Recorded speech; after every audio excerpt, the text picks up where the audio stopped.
babae. Nasang party ka ngayon ng sa kanila ang first mo ngayon? Gilid? Gilid. Ang gilid. Saan sa gilid to? Saan ba sa gilid? Gilid ng puno o gilid ng pader? Puno. Gilid ng Puno. Pinabutan ako dito. Ito, pwede rin dito. Pero yung gilid ni Nico eh. Kung may kasama kami ngayon dito, ilan kayo dito ngayon?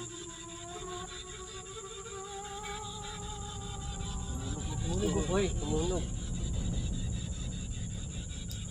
Ikaw ba yun?